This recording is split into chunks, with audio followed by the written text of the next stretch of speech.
don't blame you. Yolanda have to come on.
Good evening. Welcome to the opening of the September Trenton Board of Education Board meeting.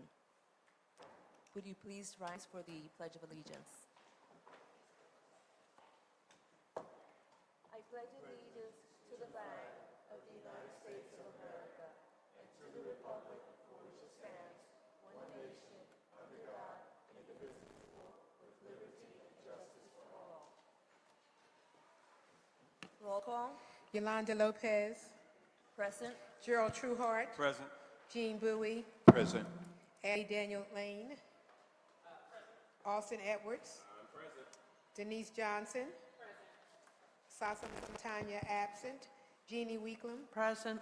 Larry Trailer. Present. We have a quorum. The New Jersey Sunshine Law. The New Jersey Public Meetings Law was enacted to ensure the right to the public to have advance notice of and to attend the meetings of public bodies at which any business affecting their interest is discussed or acted on. On the rules of this act, the Trenton Board of Education has caused notice of this meeting by publicizing the date, time, and place, therefore posted on the webpage, the Times, and the Star Ledger. Formal action will take place at this meeting. Our mission statement is, all students will graduate with a vision for their future, motivated to learn continually and prepared to succeed in their choice of college or career. I am going to ask for a motion to adopt the agenda with the following addendums. On the public agenda, a presentation by our Assistant Superintendent on Teaching and Learning, and also adding an executive session.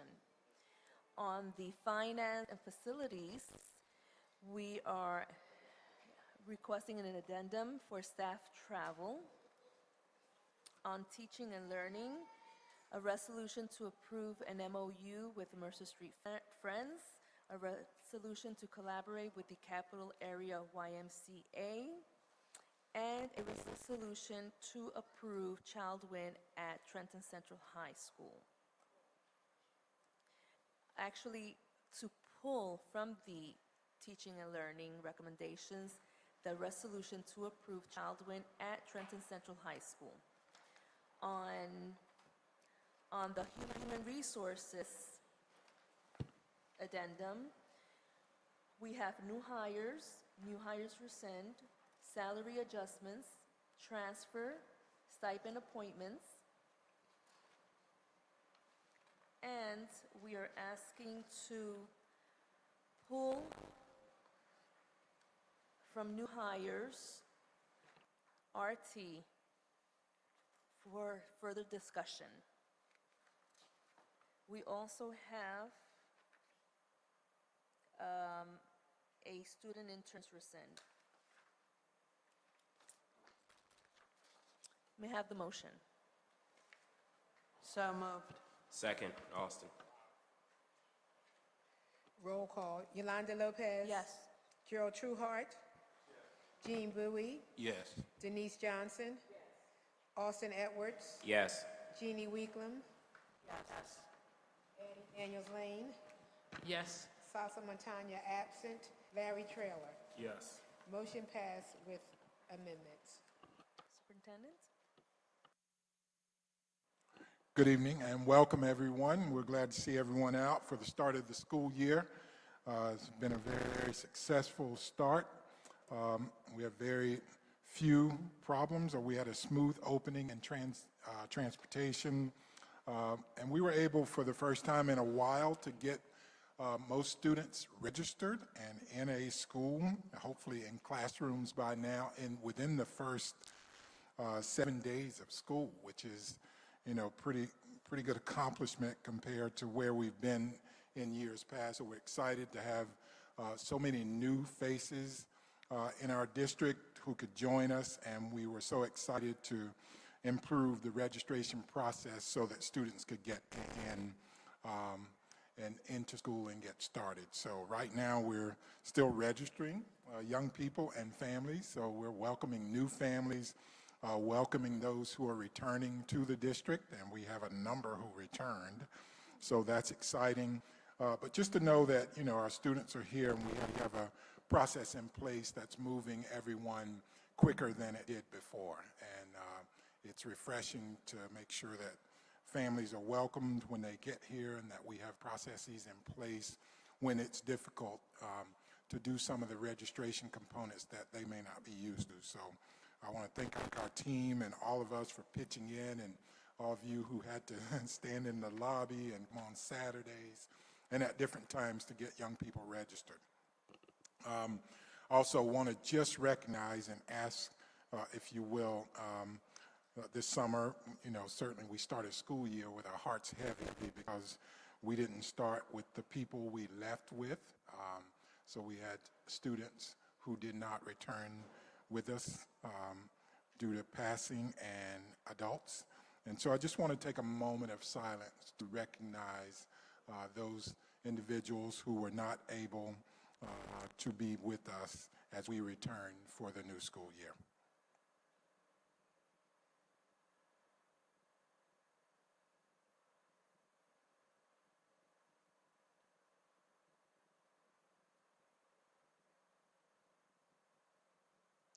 Thank you.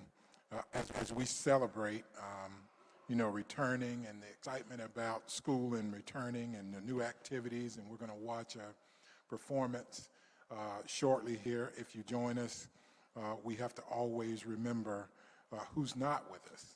And so we want to keep our hearts and prayers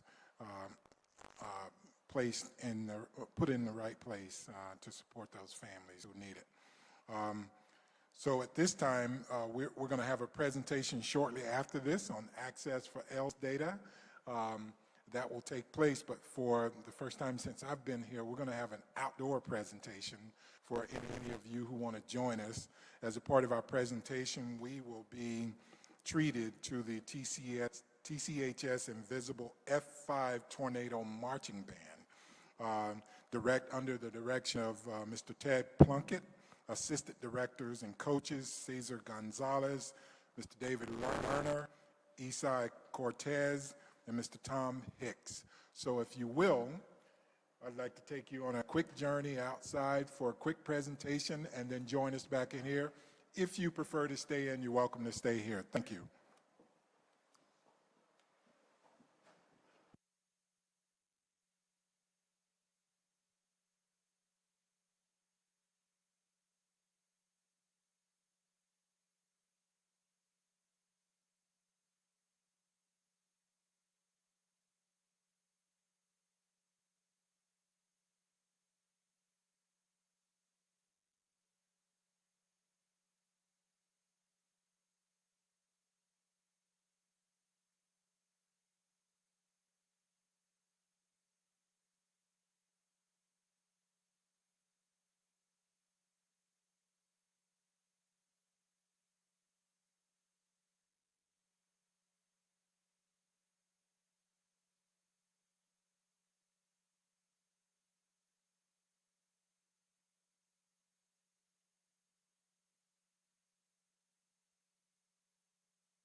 So I want to take this opportunity to thank you for joining us. They were outstanding outside. Awesome.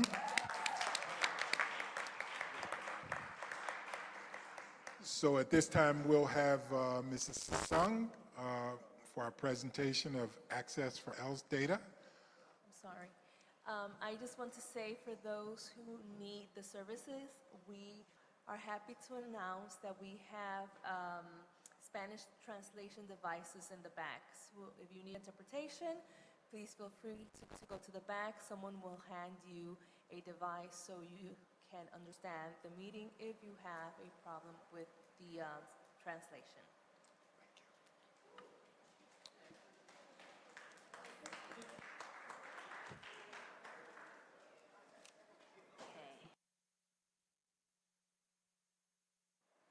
Can you hear me? Okay, excellent. Okay, it's going to be really hard to follow the marching band. The energy level is probably not going to match. I'm going to try my hardest. Good evening, board members, superintendent. I'm here tonight to present to you our annual mandatory assessment results. If you recall, every year students are required to take standard assessments in the areas of language arts, math, science. That's what you call New Jersey Student Learning Assessment. That comes at the end of the year. We also have Dynamic Learning Map, which will be presented to you, the results for next month.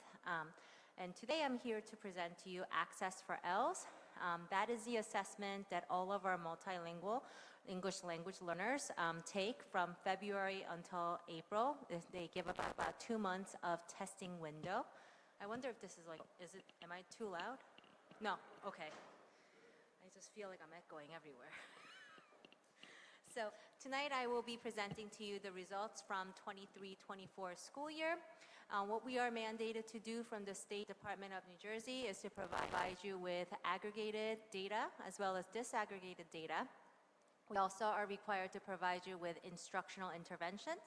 So if you have any questions, I will be asking you if you have any questions at the end. I'm happy to provide any responses that I can. So here we go. So 2023-24 school year Access for ELS, you have students from kindergarten to 12th grade taking the assessment. So we have approximately 6,000 students in Trenton Public Schools who took the assessment. And the achievement levels, so the scores vary from, it goes from level 1 to level 6, 6 being the highest. Just to give you a frame of reference, 4.5 is the score that determines students' exit from an ESL program, okay? And if you recall, even if students are exited from the ESL program, we are required to monitor and support them and put in the support in place for 2 years, okay? This is like a lot of information, so I'm going to just kind of break it down for you. Here we go.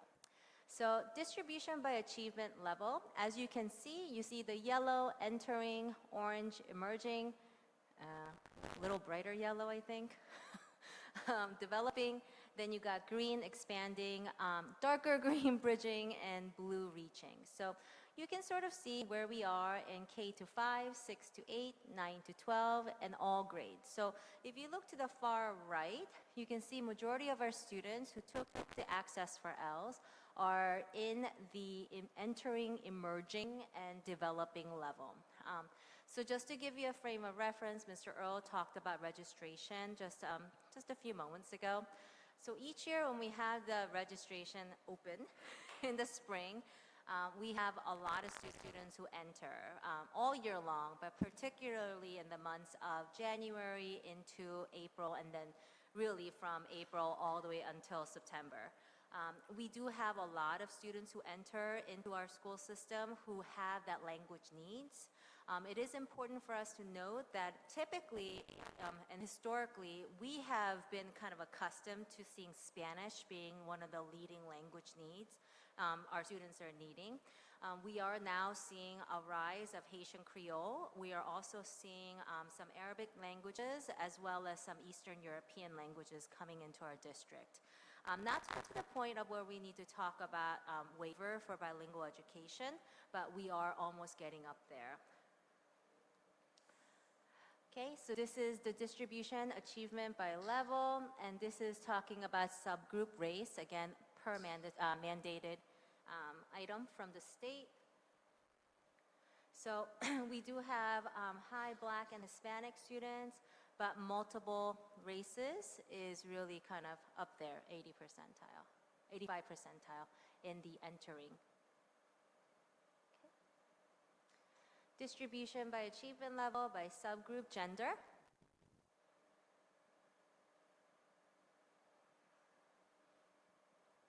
Okay, and this is what we call longitudinal studies. So we monitor student success multiple years. So this one is the last 3 years, 21, 22, 22, 23, and 23, 24 school year. So you can see that our students are kind of staying status quo, right? They're starting to kind of move up in certain areas. One of the things that we're noticing, although you wouldn't necessarily call this significant in terms of statistics, it is significant for us, right? So when you look at the right side, you have 23-24 school year. We do have students who are starting to get up there in the bridging.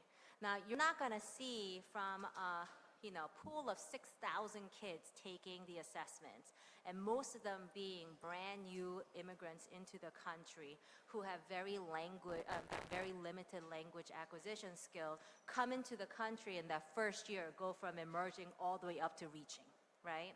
But you are hopeful to see that there is a gradual growth, which I will outline for you. Okay?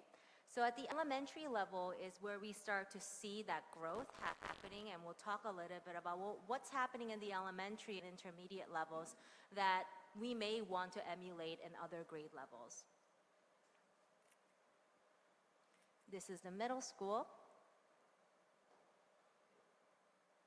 and then the high school. So the conclusion that we can draw from this data is that majority of our students are at the very, very beginning stage of language acquisition. So then that means it calls for more of us, or more for the focus to be had in how do we help our students, transition into the country? Because transitioning into the country is more than just language, right? It has to do with understanding the culture that is different, understanding the way people interact, that's another, understanding the different languages that you might be exposed to, different system, different structure. All of those things are things that we have to take into account when we talk about our students, because after all, our students aren't just coming in just that one robotic kind of like a box where we can standardize everything, right? Everybody responds differently at different rate. The other conclusion that we can draw is that there might be some upward movements in some of our grade levels, and we're going to kind of find out what that is and why and how that impacts us.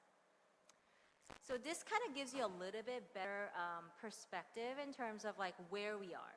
So you look at the lighter shade that is 22-23 school year, and the darker shade that's 23-24 school year. As you can see, majority of the grade levels that you see, 23-24 school year, our students are doing better. You didn't see it in the big graph because there are a lot of students, but when you start breaking it apart into grade levels, students are getting a little bit stronger, right? In particular, I'd like for you to just take a look at the 2 grade levels that we see at the departmental level that we're seeing success in. That's grades 4 and 5, right? So Ms. Herrera, who's the supervisor of early K-6 elementary bilingual ESL, who has also assisted in the secondary world, particularly in the transitional areas, grades 6 to 7. Her and I started to talk a lot about like what is causing this kind of like sudden increase, which we want to see. What's happening in those grade levels that perhaps other grade levels are not seeing, right? Let me see if I can. And again, we see this in the 2 years. You got 2 grade levels performing. So I'm going to kind of stay here. So a couple of things that we've been talking about. So if you kind of travel back with me, and this isn't going to take too long. So travel back with me. 4 years ago, when I joined this district, we talked a lot about bilingual program. And a year into my journey here, Ms. Herrera came to join. And one of our major focus points that we brought to the district was streamlining our programming. And we started at the elementary level. In particular, we started to talk about what is dual language, what are the programming, and what do we need to do to make sure that there's streamlining of services, common understanding, establishment of common vocabulary, practices, or approaches, or interaction, right? So if you really think about that, our fourth grade babies were in grade 1 at that time. So as we engage more and more teachers who are in the situation, a predicament of teaching multilingual learners, which really is everybody. So we started with dual language, but we expanded very quickly to sheltered teachers that are general education teachers. We expanded to ESL teachers. We expanded to bilingual teachers, or formerly known as bilingual teachers. Anybody and everybody who wanted to have that information, right? And we're moving even faster now just to catch up, because we know that there is a greater need still existing. So our babies in fourth grade last year have gotten essentially first grade, second grade, and third grade of that consistent educational kind of experience, right? Similar environment, similar approaches, common language, consistent resources, and teaching. So while we don't have that hard data in our pockets to show you this is the reason, we truly believe that that probably had a very big impact in terms of how our students performed, and our fifth grade babies as well. If you look at the mobility chart, which I shared with you very quickly, what you've seen for the last 5 minutes, hopefully, 5-10 minutes, is looking at how our students are moving. Majority of our students are either remaining the same or moving up. There's very little movement downward, which is also a positive and promising kind of prospect that we have. So let's talk about that intervention, because you know I love talking about instructional intervention, right? Data is good, but data needs story and narratives to accompany for us to understand. So for the last few years, we have really been focusing and prioritizing our energy in terms of unpacking strategies, instructional strategies. So what we know about our students is that there are multiple programs that exist in even just K-6 setting, for example, right? There's bilingual, there's dual, there is ESL, and there's sheltered, and there's general. There's a lot of different settings. And depending on the availability of resources, one student who is marked multilingual can weave in and out of the program. What do I mean by that? I can come in as a kindergarten student and go into a dual program. But maybe in first grade, there aren't teachers, or they may not have resources that will get me into another dual language program. So then maybe I'm turned into a shelter. Or maybe I have ESL that's high intensity. So these varied kind of journeys make it challenging for our students to have consistency. So part of the focus that we brought to the district is really thinking about, well, either way, whichever environment that you're placed in, you're going to have multiple teachers and multiple educators coming out of the classroom. So why don't we talk about what does teaching with another educator and what does co-teaching look like in Trenton Public Schools, specifically for our multilingual learners. So we've been really focusing on pushing in multiple educators working with students and what that looks like, what models work, and we've been doing a lot of demonstration lessons, debriefing about those lessons, and having conversations around that. We've also been really highly encouraging and promoting push-in ESL services. What does that mean? So you might have a general education teacher who has multiple languages that exist in the classroom. In the past, students may be pulled out to get services from the classroom. We're really encouraging teachers to push into that classroom setting so that the students who are receiving ESL, they're learning the grade level of content, or at least being exposed to it, but they're learning it next to their peers who have higher English proficiency, right? So that actually is another change that we talk about. We've also been really focusing on, and I've been talking about this for the past 4 years, right?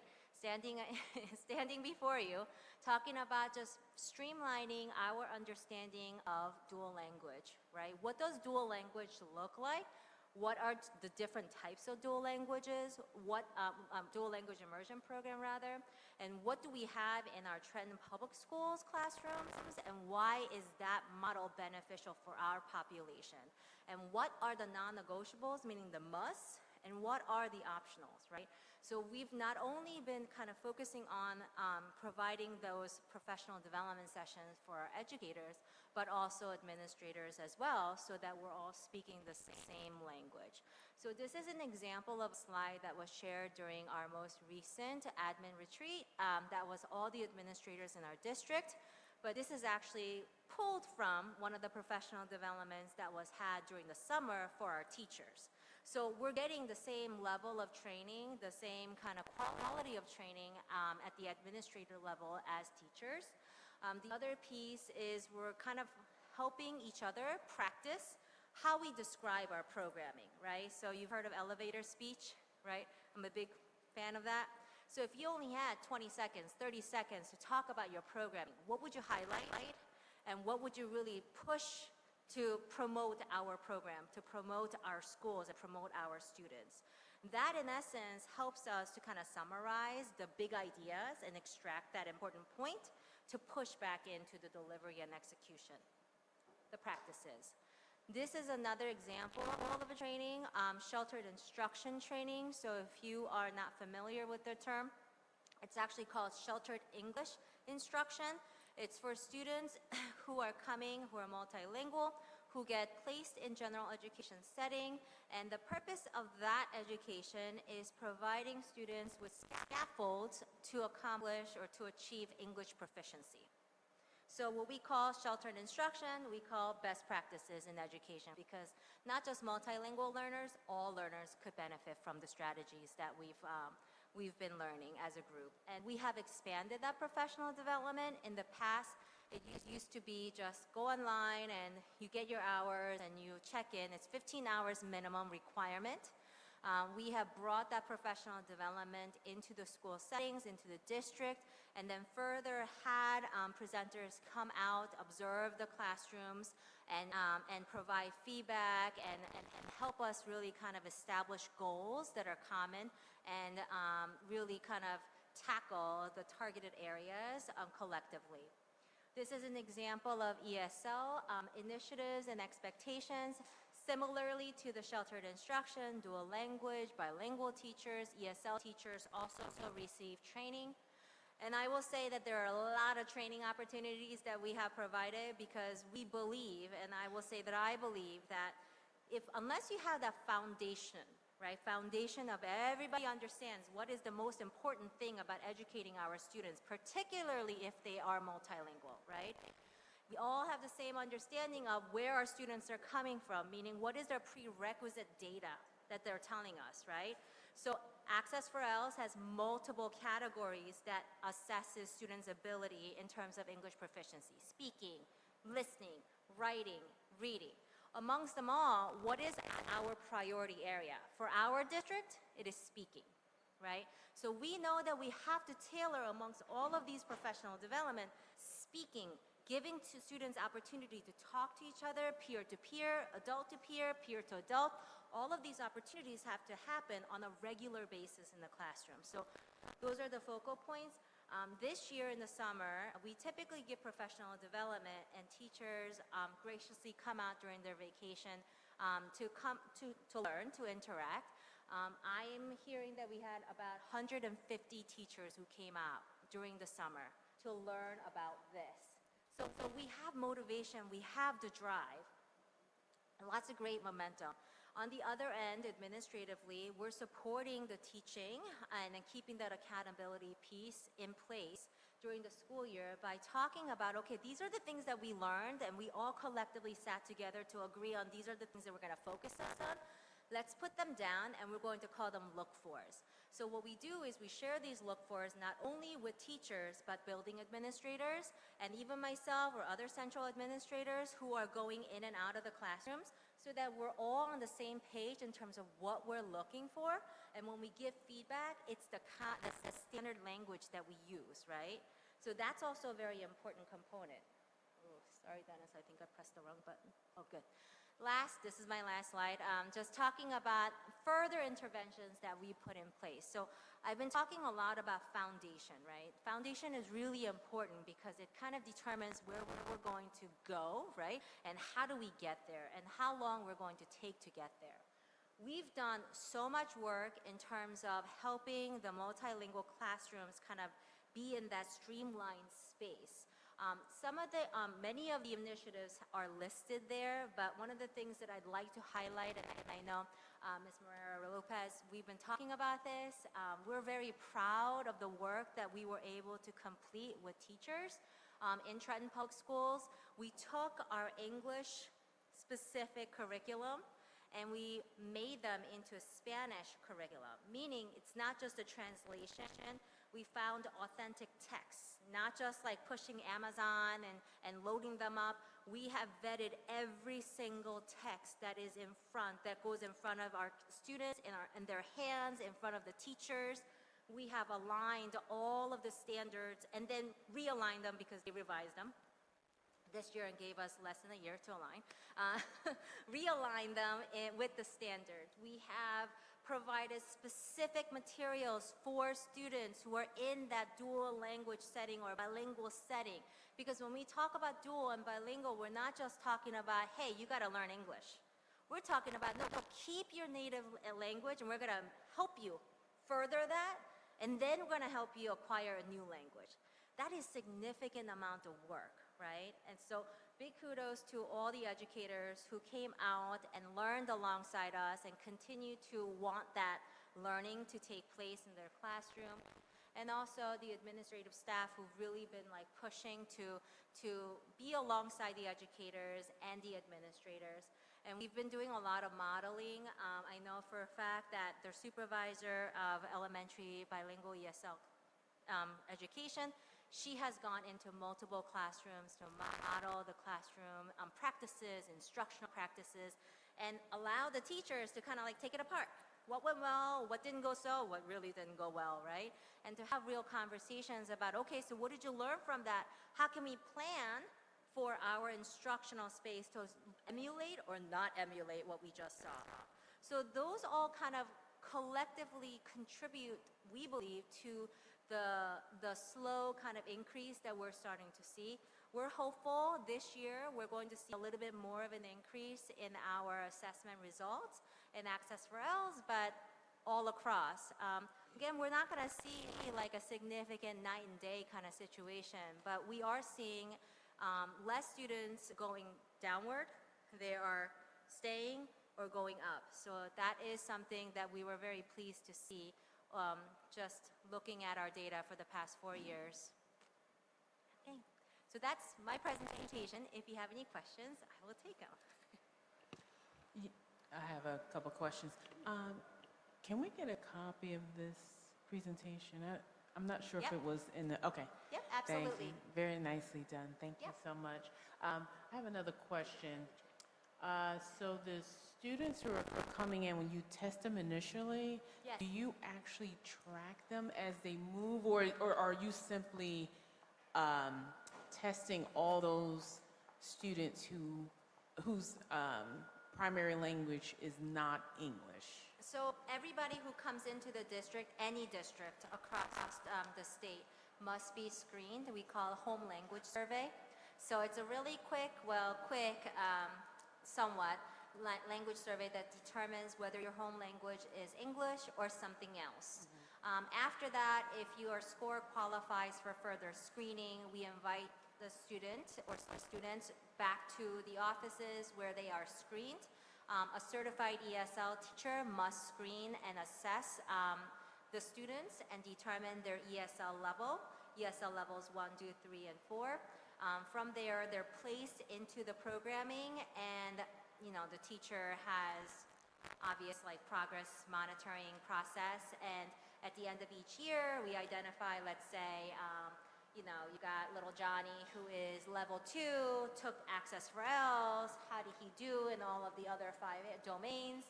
And where will we place him next year? Would he stay in 2? Will he go up to 3? Or will he be exiting because he did so well?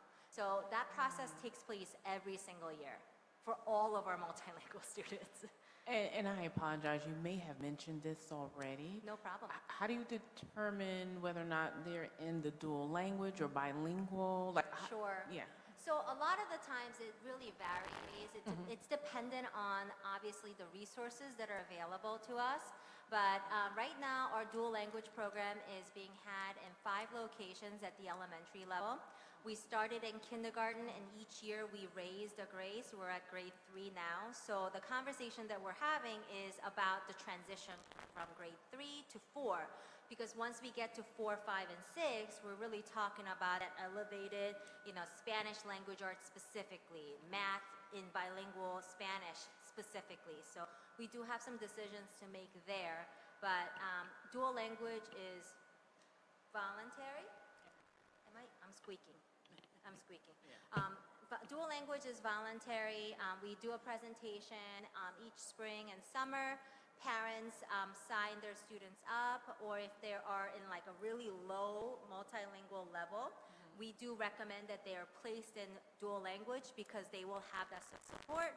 And then as they move up, it really depends on the availability of resources. So if there are bilingual certified teachers, they would be going into bilingual classrooms. If not, sheltered instruction. Okay. Thank you. Yeah. Great, so well done. You should have known I was going to have a question, right? Yes. So I think Sister Denise asked one piece of my question, because when you assess as they come in, and I think you said January through April, so their skill levels are at the bottom. That does affect the aggregate numbers that we see, right? And then the next thing is kind of like that differentiated what you just described, that folks get what they need at the level that they're at. So what's going to happen to those folks who are going to 4? How do you compensate for that to address that, like moving forward? So I will say that we usually see a huge hike in terms of numbers of students who are registering for the first time right around January until April, only because when we're talking about North American and South American countries, I think their academic year ends around that time. So that's one of the reasons why they're coming, right, after the school year is done. Or if they have not gone into school, then they would be coming around that time or else time. So yes, they do contribute. There is a waiver for the state testing for not Access for Ls, but NJSLA for the end of the year for students who have been in this country for less than a year. So just to give you that perspective. It is, just to be honest, it's a real challenge. It's a challenge to think about the grade 3 students, and if they are big, and we only have, let's say, a small pool of resources that can attend to their needs, it's been quite a bit of a challenge. One of the reasons why we've been really promoting in-class, like push-in model, is so that we can really try to get to as many students as possible, right? We also are trying to look at different ways, like sheltered instruction. We're talking about English acquisition. It's not an ideal scenario, but if you don't have resources, that's sort of like what we can offer. So we're constantly looking for state approved, because we do have to make sure that whatever program we provide our students is state approved. And we're checking and we're calling the state representatives to have questions and conversations around it. We do the best we can, but I will say that we're unfortunately not the only district across the state experiencing this, especially in big districts who happen to welcome a lot of refugee population, a lot of immigrant population. We're all collectively struggling to find teachers, certifications, programming, because nobody wants to see a gigantic classroom, because that's not conducive to learning, right? So every year there's something new and we try to get to it as best we can. Last. Yes, thank you for the great presentation. Thank you. I just wanted to have a couple of things to share. Ask a form of a question that I gleaned from your presentation.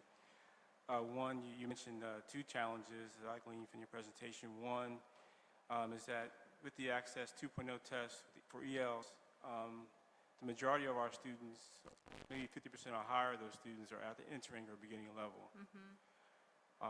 And some of the other challenges that the state has also asked us to adopt a new learning standard, in addition to testing in the access for students, for EL students. So those are two challenges that we face this year. It's like since moving to every year. target. Yeah, right. They keep changing. And then you should also, I gleaned from your presentation that you showed us in your charts that many of our students are showing growth in the 4th and 5th grade. Yep. Because of the work that's been done over the last 3 years. Yes. So as that work continues, as we glean next year presentation, we should see 5th, 6th, 7th, well, maybe not that high, but more grades, more of the upper grades as those students matriculate through our curriculum and through our district, those to continue to rise up in terms of students going up to higher levels in the access paradigm, if you will, or pyramid, if you will. Yeah, I mean, we're really hopeful with that. One of the things that we're really, strong on is that we're standing our ground on is we have to expose our students to grade level, right? No matter like the disabilities or difficulties or challenges the students may bring, they have to be exposed to grade level, right? So we're hopeful that what we see in 4 and 5 will continue to be shown in 6 and 7, and also 3 and 2, right? Okay. So we are running every day to try to make that happen. And I have one final question. Sure. Some of the actions that you're taking, that I gleaned from your presentation, that you're taking to address the challenges is you're continuing to deploy resources in the area of professional development, as well as curriculum development and implementation. So those are the two key areas that you continue to drive and put more resources into and budget resources into to support the students and teachers and professionals in the area so that we can continue this growth. Yes. Okay. Yeah, I mean, we have to, right? So if we're saying that we have to get better, we can't just stop with everything and just kind of maintain the status quo and say, why aren't you getting better, right? We ourselves have to continue to grow, and whether that be through resources, whether that be through curriculum, whether that be just us kind of having that connection with staff and teachers and students, whichever is being called at that moment, we're willing to do. Resources will continue. We continue to make that commitment towards making sure that there are resources in the classrooms and students are able to have that tangible. So the books rip, no problem. We will continue to purchase books and consumables that will help our students feel those books and touch the books and read the books and experience those texts. And we're talking early elementary, of course, as an example. Joe, you done with yours? No, go ahead.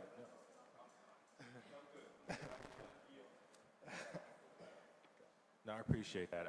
Thank you for the presentation. This is my first year sitting through this, so definitely was very insightful. I think one of my favorite parts is when you was talking about the authentic learning material.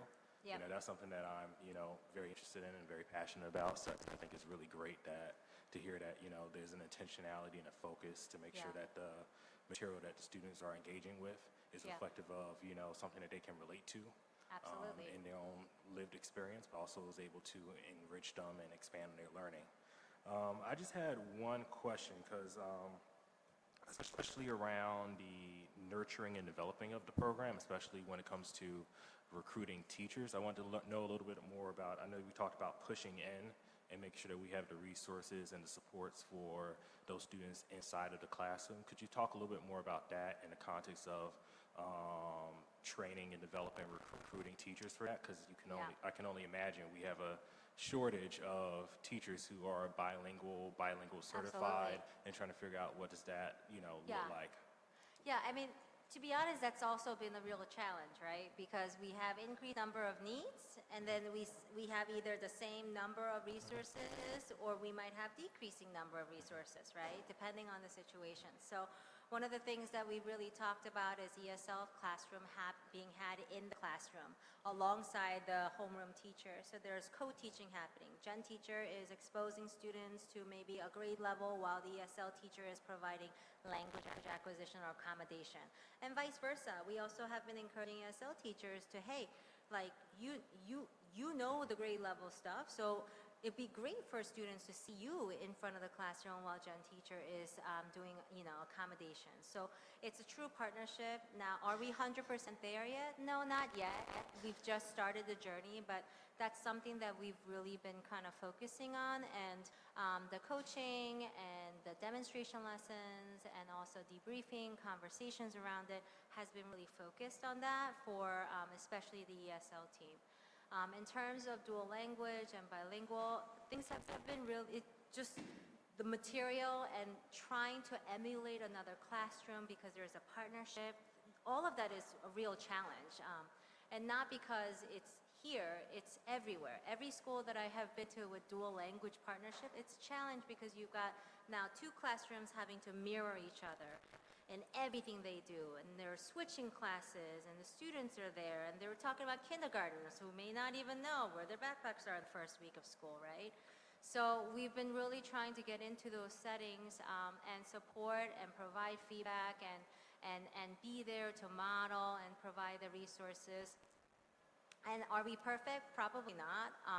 We're learning as we go as well because the need here is just really great.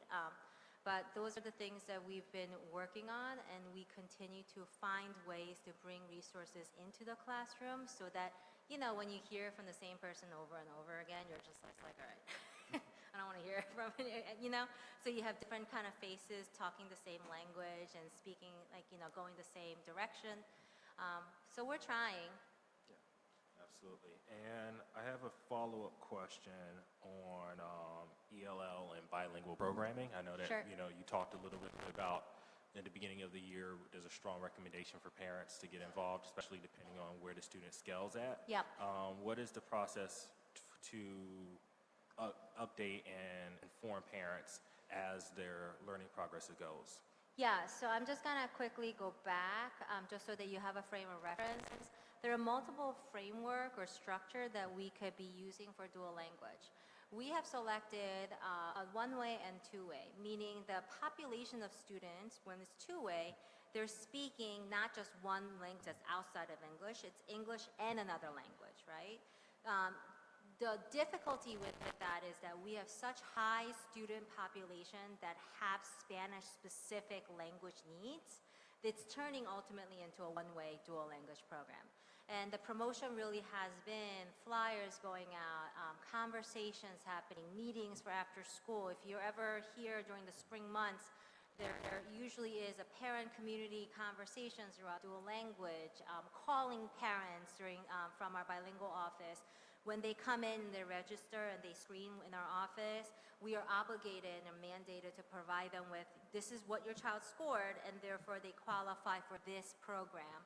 Parents, if they are going to deny it, they have to put it in writing, otherwise the student goes into that program. So that's another kind of process that we take as well. Okay. And is there any follow-up after that? Like, let's say the student does their first year and you reevaluate, okay, where they're at learning level-wise. Do you reach back out to the parents and give them an update? In some cases, yeah, most of the communication is really had at the school level at that point because the school is watching and the teacher's working really intimately with the student in terms of their progress. But we do have conversation in terms of collective data analyses at the central office level because Access for ELS gets released in the summertime. So we have that data. We have to kind of analyze it to be able to identify how many kids moved up, how many kids moved down, and then we give that information to the technology and innovation department so that goes into Power School and then the building gets it. So it is a process that we engage in. If there are cases where students don't, like it just doesn't look like it's a good fit and they're struggling and the mom is saying, no, like what the parents doesn't want the program, they don't get the program, right? But if there is like I don't know, what do you think? We definitely do get involved and we visit the classrooms, we conversation multiple times because that one visit shouldn't determine, right, the pathway of that child. Okay. And I guess one final one, and then no, because this is this is important, and this is also some of my first time dealing with this, so I got a few questions. But what is the difference between our dual language program versus some of our other support service programs for students who are bilingual or multilanguage learners? Yeah, so dual language program and bilingual program are the only two programs that promote both language acquisition. So your native language and English language together, they're improving, right? Dual language is really talking about a 50-50 model that we adopted in this district, right? So 50% of the time they're in dual language, they're in Spanish world and English world. If we had another language like French Creole, that would be the other language other than English, right? Bilingual is very similar to that. Bilingual education is not necessarily having a partner. Dual language has an English partner. Bilingual is perhaps in one classroom. I am using 50-50 model in one classroom because I am a bilingual certified teacher. Sheltered instruction and ESL are two programs that promote English acquisition only, which is why the state doesn't want to see a whole lot of just sheltered instruction, right? Because they want the students to retain their native language. But it's been a challenge all across the state. I know that because I hear everyone talk about it, and I also talk about it, right? So sheltered instruction is with an English-speaking teacher who is not certified to be bilingual, and they are using different strategies to help student who is non-English speaking or limited learn. ESL is very similar where they're using that, but they're not assigned to that teacher as a homeroom. They come in and out of the classroom 60 minutes, like equivalent to a class period per day. High intensity would be 90 minutes. Okay. Any other questions? I first want to start off saying really kudos to the work that you guys are providing.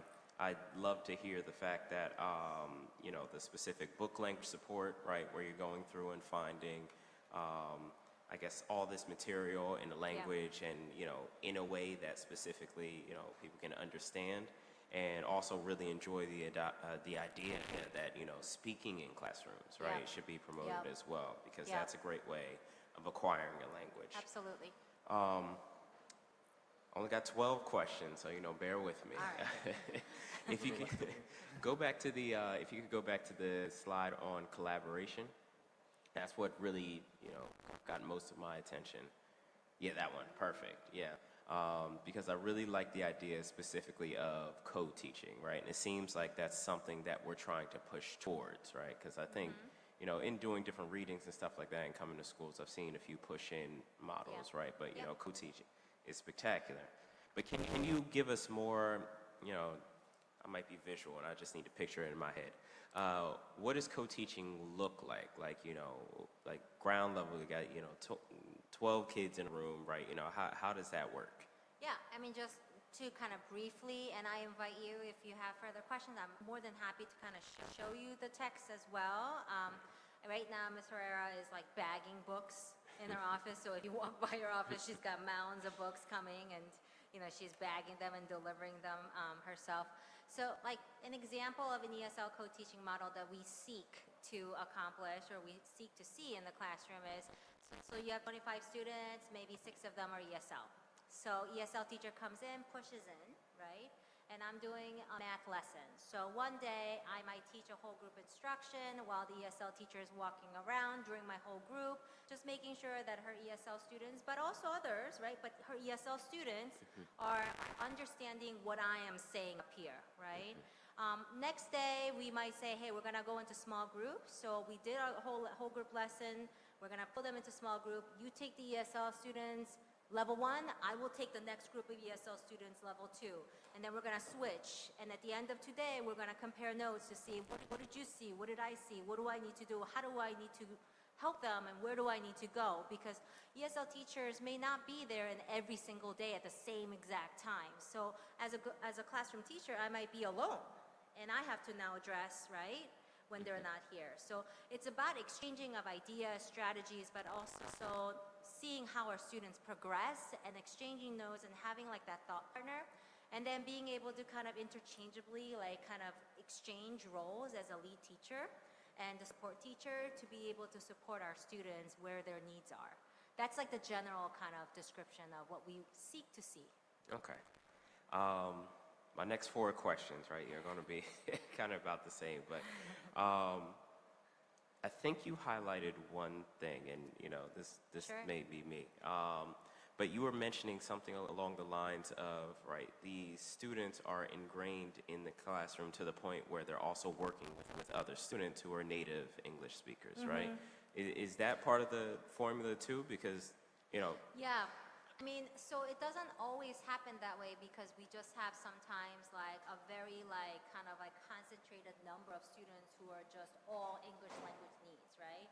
But to the best of our ability, we try to make that heterogeneous as much as possible because we know that if I am not speaking the language, but I'm like next to you or I'm watching American TV shows and English TV shows, I'm gonna be able to pick up something. Right? In addition to the targeted kind of exercises that I engage in as a result of me being in that specific program. So that is beneficial. As I said, sometimes it's challenging because you might have one school that has 95% of the students who are multilingual. So that means that majority of the students who make up, let's say 23, 22 students body is going to be all multilingual, and most of the time that happens to be Spanish. So students may be speaking in Spanish while the teacher is trying to teach them English. So, you know, sometimes it doesn't work out, but we try, we aim for that, yes. And along that lines, are there any supports for our teachers, right? I'm thinking along the lines of, do we offer, right, any stipends or classes so they might be, you know, become bilingual certified, or, you know, learn Spanish, French, Creole, as you were saying, is Yeah. becoming a language. Are we offering those services for our So teachers? we have partnered with TCNJ, for example, where they hold classes. There are pathways for ESL certification and bilingual certification. Just to be honest, I'm not as intimately involved in that process. Usually the supervisors coordinates with Ms. Kane and HR to bring the third party because it is a third party program. But yes, we do encourage teachers to be in the program. We also had waiver for a number of years from the state, not just Trenton, but across the state, for teachers who may not be bilingual certified yet, but were en route to getting it. They could be in the classroom for a temporary time. Okay, gotcha. And I think we're rounding the curve. I'm like, I have a question, she's not. For these students, right, that are Yes. ESL, Yes. right, outside of specific instruction, do we have any cultural supports for them? Like, you know, are we working with any community partners? I know we Yeah. have, you know, and this is literally just, you know, Hispanic, Latino community, right? Yeah, yeah. It's not just, you know, we're all just speaking Spanish, right? It's like, all right, you know, the Ecuadorian population There's is different different from the Guatemala. dialects, Yeah, yes. right. Yes. It's not just all the, you know, the King Yes. Spanish, if I may, Yes, right? yes. And that might help with integration. Do we have any cultural supports? Yeah, I mean, our teachers do a phenomenal job. They are really the warmth when students are kind of hesitant to come into the classroom because of the barriers that they might feel. I was just visiting some of the preschool sites today, for example, and many of those sites have teachers who are bilingual, and they're just bringing students on, and if they can't communicate through the language that they can, they're physically showing them, and they're playing with them, they're getting on the ground. And that's no different than what I've seen in the upper grade levels. You know, we do what we can to help a student feel safe and feel like they belong and they're welcome here. And in addition to that, many of the schools participate in cultural activities and assemblies. You will see like 150 items under teaching and learning this month. Many of them are dealing with the social and emotional and character building for those purposes. Okay, cool. Yeah. Yeah, just last point, because I think that's amazing. I think because we have, multiple community groups, right? Yeah. That, I think a lot of times they're like, we'd love to interact with kids, X, Y, and Z. Absolutely. I just did an event with the Trenton Puerto Rican Foundation. And I know, like, we have an Ecuadorian foundation, right? Like, we have these different, Yeah. cultural groups and community groups that probably are willing to work with us. That Yeah. might just be something to explore as well. Absolutely. We'll take note of that. Thank you. Thank you. Anyone else? Julie? Okay, I'll start with the dual. I was going to leave the dual at last, but I just want to emphasize that what's great about the dual program, if we do it correctly, is that it's not just about Spanish-speaking children learning English. It's about English-speaking children learning Spanish when it's a Spanish-English classroom. And that is one of the things that I think that we really need to emphasize when we do have these dual classrooms, to make sure that we really do have children that do not know any Spanish, so they can learn the Spanish the same way we have children not knowing English, learning the English. The other question is, why have we not been able to offer a French Creole dual classroom? Because we do have a good amount of students that are French Creole. Did we create one for this year? And did we open up another classroom? And how many classes do we have, so Sure. we can all know? Sure. So in order for us to create a bilingual program, we need to have 20 or more students speaking the same language within the geographical region. So to date, we have not reached that point in any other languages. We might have concentrated number of students, but you need to have that mandate, that kind of requirement. Now, I will say that we're reaching it. So that's number one. That is the reason why we create, and we know that it's the best thing, right?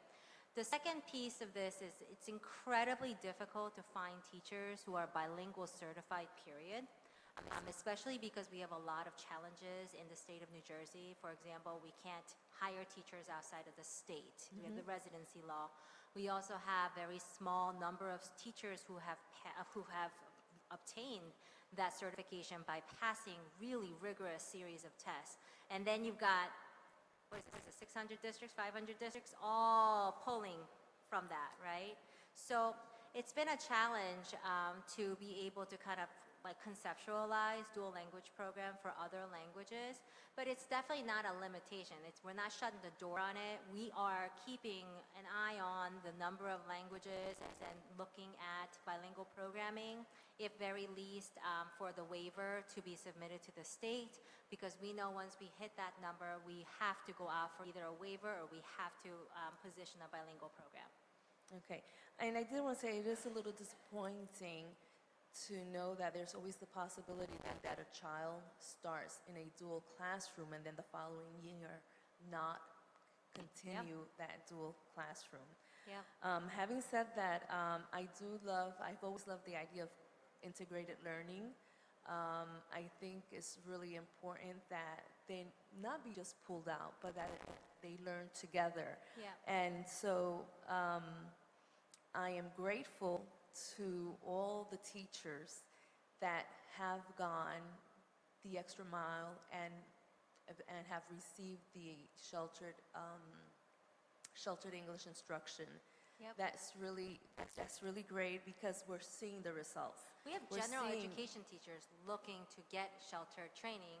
And we see they're the interested. results Yep. because we're not going below the learning that they've had so far. Yep. And from here, that just Yes. means that we're going to continue Just going keep going upwards. So I upwards. see Yeah. that as a great positive, and I thank all those teachers that have decided to go. And you know what? And I really love it that it's in the building and it's not online, because it's not the same.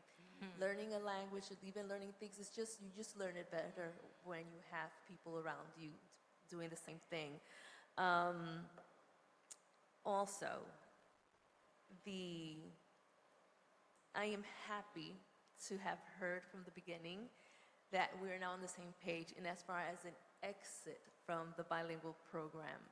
I think it's important that, especially the younger children, when they come in, that we teach them the English, that they continue learning their Spanish, but there has to come a time where they have to leave the program and be integrated into regular classrooms. So Absolutely. that was really great. I think that was our first Absolutely. conversation ever.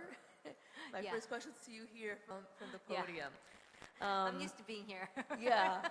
And so the other thing I wanted to ask, you emphasize fourth and fifth grade. Yes. But what about the kinder? Can we see the kinder, kinder and into first? There they are. There was another, the one before this one here. Yep. So So you see a hike in, let's say, ninth grade is another significant grade level. No, but I wanna kindergarten see- to yeah, the first grade, yeah. Kindergarten, right, because we didn't say anything about them, and that's showing growth too, right? Yeah. Right, right. What I've highlighted are the kind of like highlights of what we see. Yeah, Okay. we see improvement in every grade level All right. over the course of 2 years. And the only reason I'm asking is because I did not have the benefit of bilingual education. I was born and raised in the Bronx, in New York. But I remember when I went into kindergarten, just like looking around because I did not understand a word of what the teacher was saying. However, I do know that when first grade started, I understood. So again, integrated learning is really good. I guess also kind of an immersion learning is great.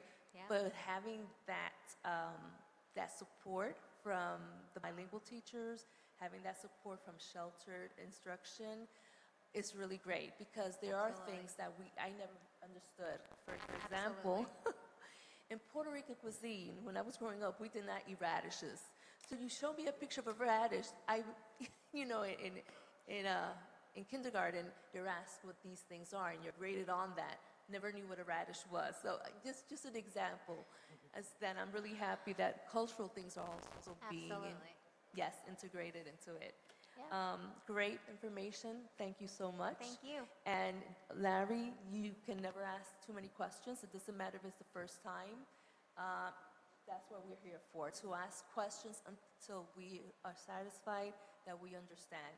And this was a great one. Everything was clear. Thank you very much. Absolutely. Okay, thank So- you. Okay.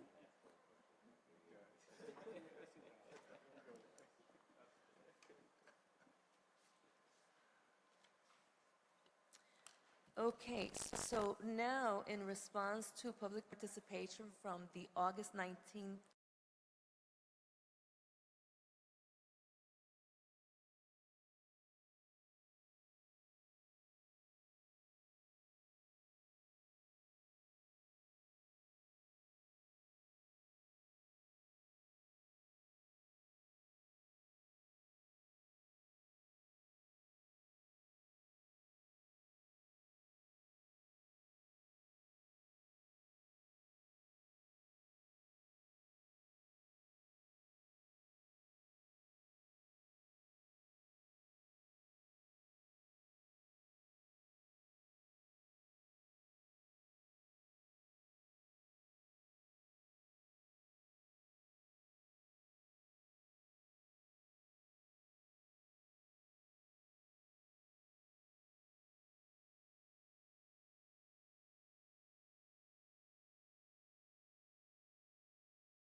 The following schools are getting new HVAC rooftop units installed.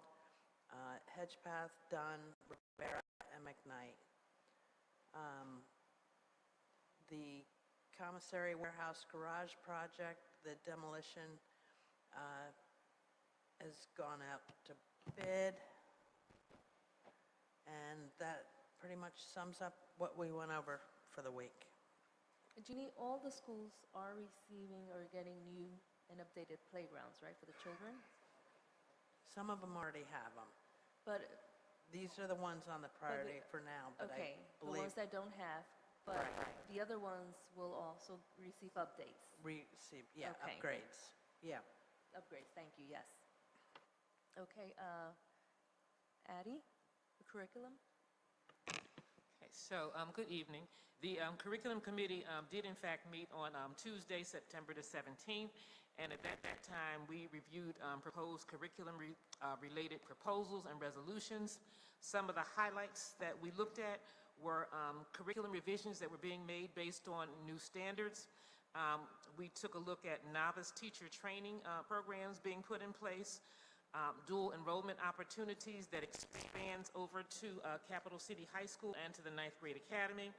We also, again, some of the highlights were a focus on arts and culture integration, athletic expansion, looking toward exploring lacrosse as a sport. There was an abundance of professional development opportunities for staff. There was a focus on the environment and natural resources and nature reserves areas. There was also proposals related to community organizations and partnerships with various fraternities, sororities, and colleges. We also took a look at an abundance of student study trips. And one of the questions that we discussed is how do we make sure that students from all schools are given the opportunity to extend their learning beyond the classroom. We also talked a little bit about special education update in terms of the fact that the numbers are increasing. The department is keeping an eye on the numbers of students so that we can ensure that there are enough classrooms and resources to accommodate the students and their needs. We also talked about the availability of related services and the fact that we do have staff members for OT, PT, occupational therapy, physical therapy, speech, behavior analysts, as well as clinicians. So that was our update in terms of special education, and again, the highlights from the curriculum proposals. Yes, ma'am, thank you. During our meeting on Tuesday, we briefly discussed the implications of the relationship with the Trenton Housing Authority, considering the original project was $50 million and they received $15 million. Looking forward to hearing what the superintendent gets from the executive director. The end of this month, ESSER funds will be fully exhausted, and so there's no more ESSER money.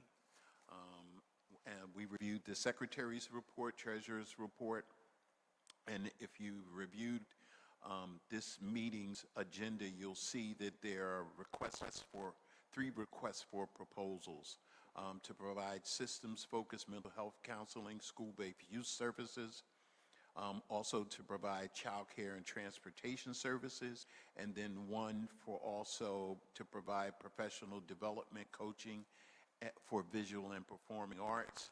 I make that announcement because we have a lot of people who watch our meetings, and so if that's the business that you're in, give you the opportunity to submit a proposal. We also, hold on a second, big fingers. We reviewed the bill list, $53,462,230 for August 15th, August 30th, and September 13th. And then the list of donations, which is rather lengthy, and I think that's because we just opened schools, but I'll give a shout out to all the organization. Kids in Need Foundation, $500.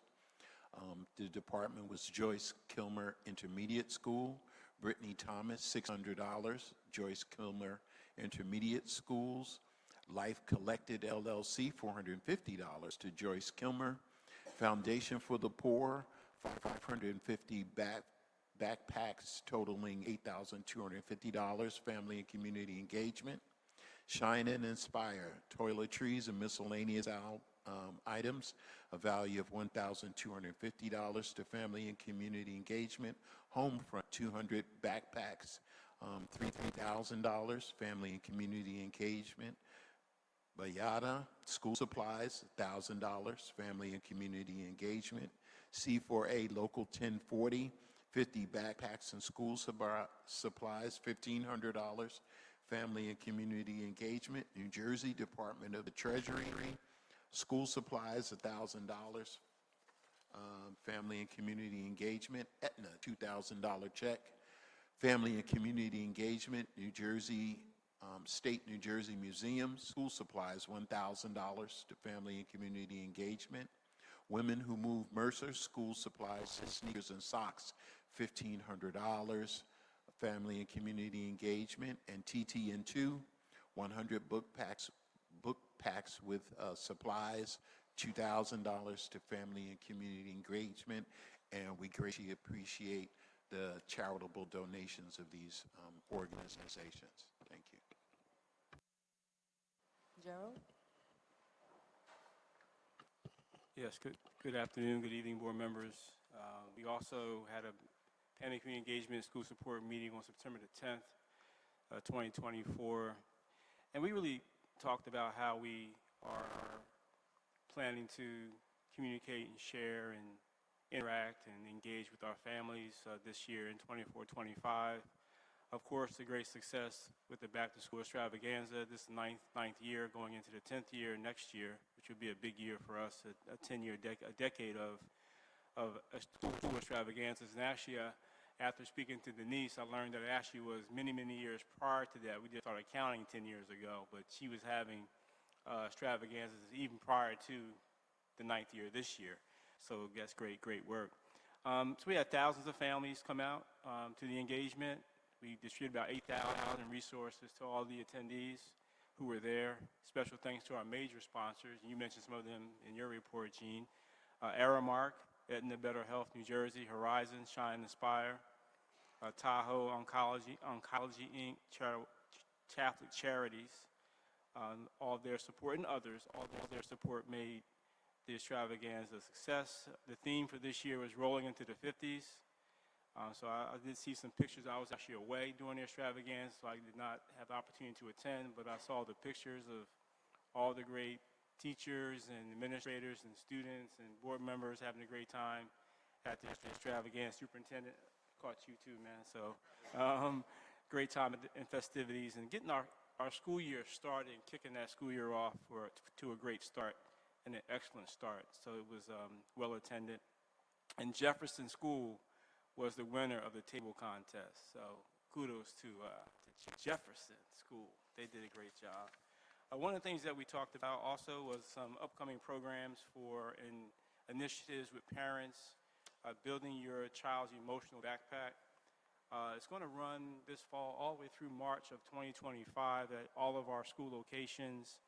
And it's a workshop that educates parents on how stress impacts the brain, body, and child development. So it's really something that Dr. Channing Conway is ushering and pushing and wanted to make sure it gets out to all the people. So I wanted to make sure I made that announcement today. Check our calendars, check our website for more information. Parents, you should be receiving information from your school leaders. It's going to be in all of our schools through March 25th. And you'll learn what's up with my child's behavior, the impact of stress on you, the parent, important, the impact of stress on children, the importance of self-care, tips to regulate yourself and your child. This is all a part of Healthy Heart series, of course, Trenton Public Schools and Parent Connect.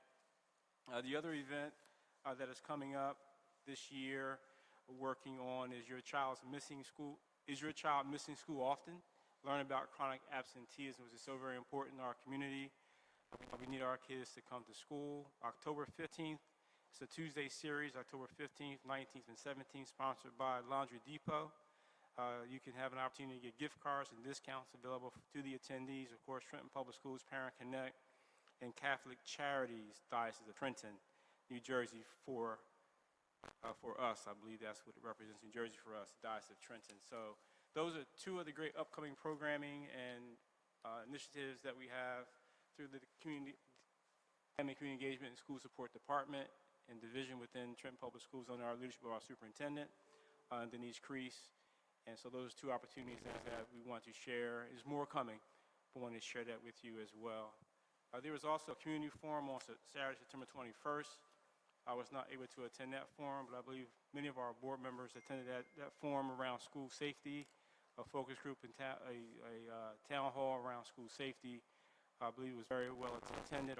Many of our ROTC color guards, Army ROTC color guards attended that event and participated in that event.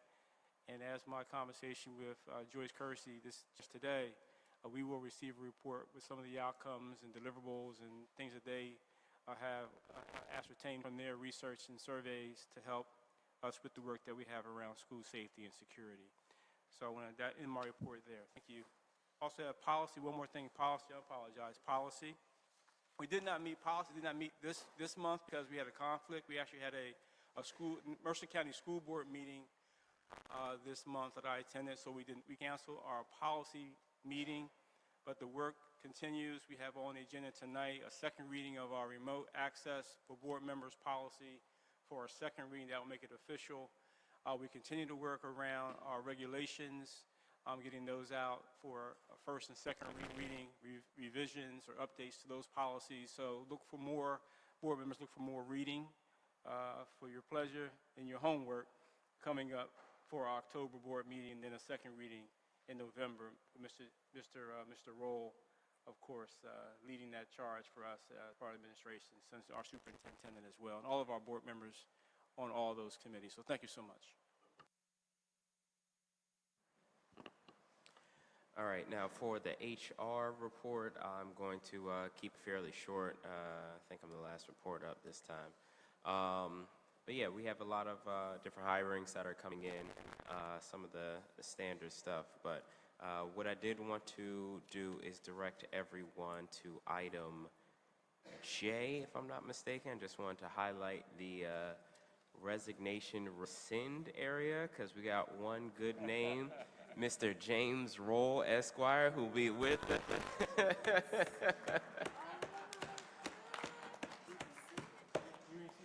You're stuck with us, brother. You're stuck with us. All right. Just wanted to highlight. Glad that you'll still be serving with us in the district. All right. But other than that, yeah, some of the normal stuff, and we'll make sure that all the job postings, anything that comes up in the district, that we post to our Facebook, we post to our website, and I'll post to my personal socials as well. But just wanted to highlight, the great work of our general counsel coming back another year. Thank you. I just want to say that the governance committee did not meet this month. However, well, I'm sorry, we did meet.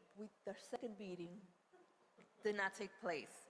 So I want to speak on the second meeting that did not take place. I was able to meet with Superintendent Earl and with Council James Roll. And I'm really excited and happy to say that we will be working on empowering our student board member representative. We were speaking on policy that we're going to be sending to the policy committee to look over, in as far as the election of our student rep, which we still don't have right now, right? We still don't have one, okay. But we were speaking on the opportunity to have the student body later on elect their representative. We're talking about having each high school have a representative sit with the staff, with the administrative staff at the board meetings, and giving them an opportunity to represent the student body and have our board member, student board member, take the messages that they need to take from us to the student body.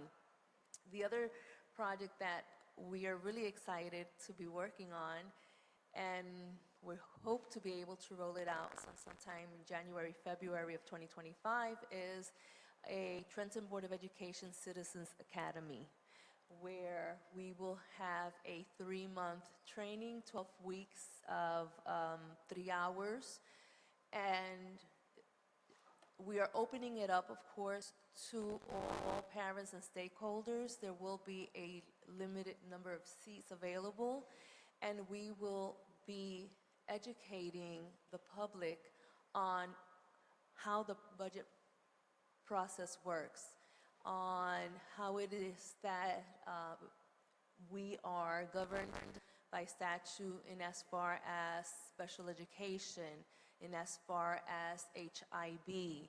We are hoping to be able to go to the Department of Education. They don't know this yet, but they will hear from us, so they can speak to our parents and answer any questions that they may have. We want to talk about the high schools, the small learning, everything that we do. Actually, also the responsibilities of a board member. And hopefully, from that, one of our goals is that when the Board of Elections opens up the roles for people who are interested in becoming board members, they will have received some kind of training from the academy. This is just something that now we talked about, and Superintendent and James Rold are creating the modules for. And so we are hoping that this will also help us to communicate with our citizens in a more transparent and a better way. I don't know if Superintendent had anything to add to that.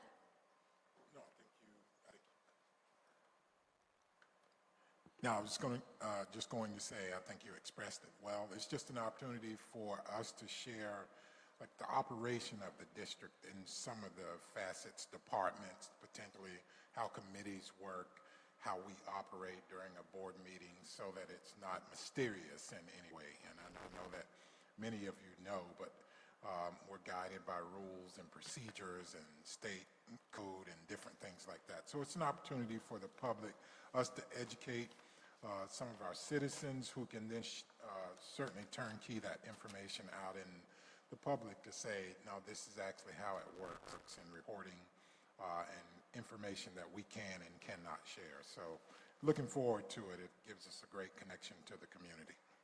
Yes, and something else that we will be rolling out soon is we will be highlighting alumni, recent alumni, to showcase how they have graduated from the district and gone on to college to graduate with their bachelor's, with their master's, some with their doctorate, and show where they are right now. Because people need to know that Trenton Public Schools also produces great citizens and that they are doing great things in their lives and for the betterment of the lives of others. We know that there have been many things that have not been done at the best of our abilities, but we also know that there's always that group that strives for excellence in as far as the teachers and the students are concerned, and that we really need to also highlight that. We cannot just listen to all the negativity. When we look for positivity, we will absolutely find it. So I am looking forward to hearing from students that are doing really great things, and we want to share that with the public. Having said that, if there are no questions for any of the committee board members, I will go on to public participation. Okay then. Before we continue with public participation, I will read the advisory for all. The Trenton Public School District welcomes the attendance and comments from all members of the public at its meetings. This public comment period is your time to be heard on any school or school district issue that a member of the public may feel is of concern to the residents of the school district. Each person who signed up to comment will have 5 minutes. You will be notified when you have 1 minute left and when your 5 minutes are up. You cannot yield your time to another person. When it is your turn to speak, please address all your comments to the board president. Please conduct yourself in a respectful and courteous manner. For anyone whose comments or actions either harass, intimidate, or threaten the safety of any person, we will provide you with a warning or immediately end your comment time. Also, if you curse, use vulgar language, or make personal attacks, we will provide you again with a warning or end your comment time. Comments that adhere to these guidelines will not be interrupted. If you have any questions, please ask your questions during your 5-minute comment period. After the public comment period is closed, the superintendent or designee will address your questions to the extent provided by the law. We also ask that members of the public not interrupt the speaker during their public comment time. At this time, we will ask the first person that will be participating, Ms. Deborah Marshall. Deborah Marshall?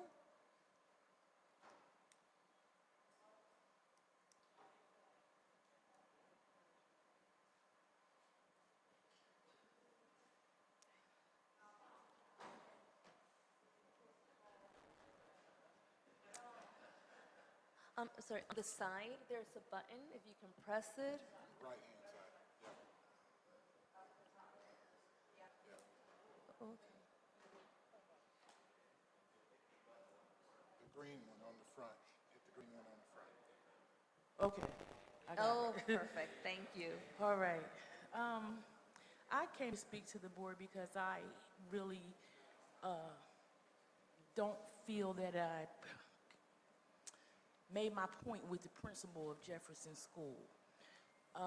They have policies where all of the children should wear uniforms. I don't have a problem with that. But I had open heart surgery in March, so I was on temporary disability until today. And it was really a matter of, am I going to buy clothes she can wear to school and home, or am I just going to buy uniforms? And I chose school and home because that was affordable for me. And I spoke to the principal about it, but the problem for me was not the uniform, it was that my granddaughter was being penalized for not wearing it. She wanted to sign up for rowing, and I think it was a program that came from Rutgers, if I'm not mistaken. So, okay. So, she was really disappointed because she couldn't sign up because she wasn't wearing a uniform. So when I spoke to the principal about it, she was explaining to me that it was an expectation. And I said, well, it can't possibly be an expectation because an expectation is something that you want to happen. You're expecting it to happen. And children don't purchase their own clothing. I don't know a single 10-year-old who has a job and can go buy their own clothes. So I don't feel as though they should be penalized. And it wasn't just my granddaughter, because I saw other children in the school who didn't have uniforms. So we went around in circles for a minute, and I chose to disengage because we weren't getting anywhere. And I thought I would just bring it to the board because I consider it a form of bullying. If you're constantly telling a child, no, you can't do this, you can't participate in that, because you're not wearing your uniform and you're not communicating with the parent or whomever is the guardian and taking care of that child, it's a problem. You should be speaking to me because my granddaughter doesn't purchase her clothing. I purchase her clothing. I explained the situation to her they were having, I want to call it a fun day, but something that they were doing that the children were participating in, and she wasn't able to participate. And I just thought that was not something that they should be enforcing at the school, simply because a child doesn't have a uniform. She has uniforms now, but as far as I'm concerned, for them to have this as a policy at the school and penalizing kids because they're not wearing them, and like I said, she wasn't the only one. It shot her self-esteem down. It made her feel like she had done something wrong, and she hadn't. And for some reason, in my point of view, the adults are trying to treat these children as adults. They're not adults. You can't have something that you expect these children to do as an expectation, and the children have no control over that. She can control her behavior. She can control her participation in class. She can control her organization in class. She can control the walking in line while she's in school going to wherever they're going, but she can't control what she wears. And that was just my point that I want to bring to the board and have someone maybe address this issue. Thank you. Thank you. Next, we have Waldemar Ronquillo.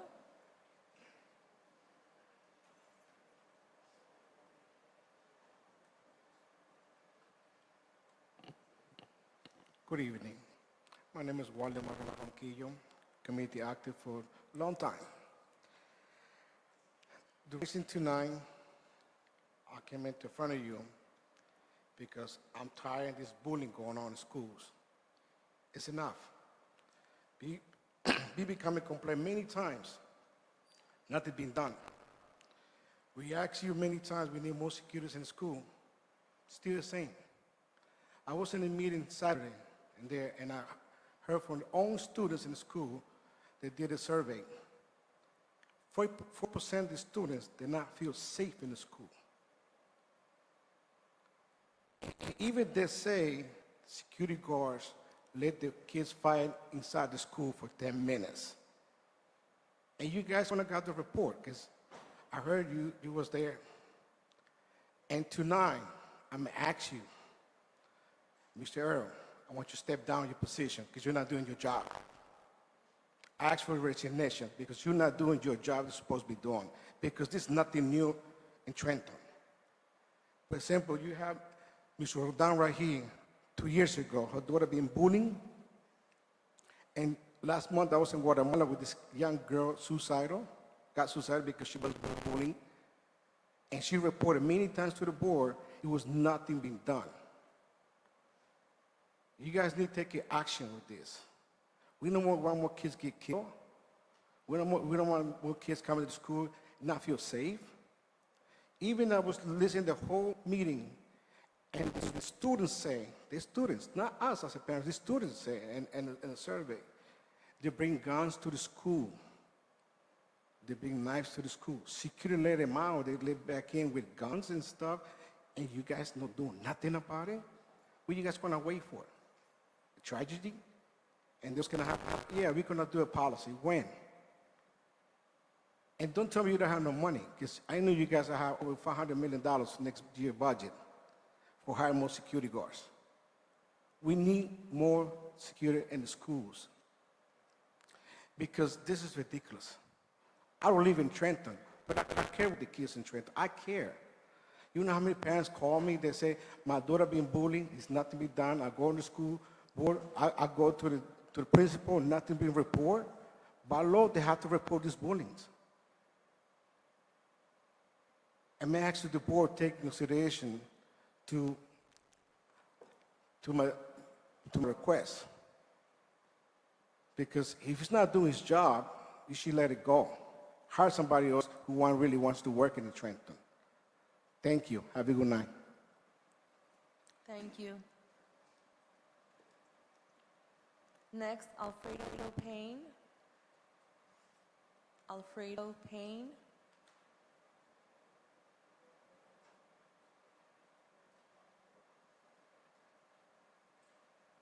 Alexis Ratliff Payne.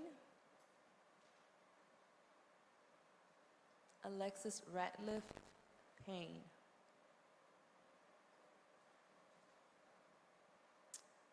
Miss Laura Mora.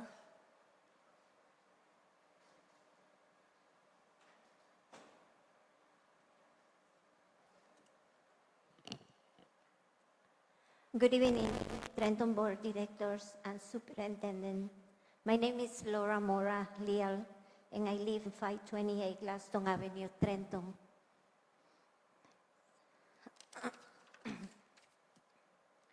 School districts have legal obligation to protect the students from bullying and to address the issue when it occurs.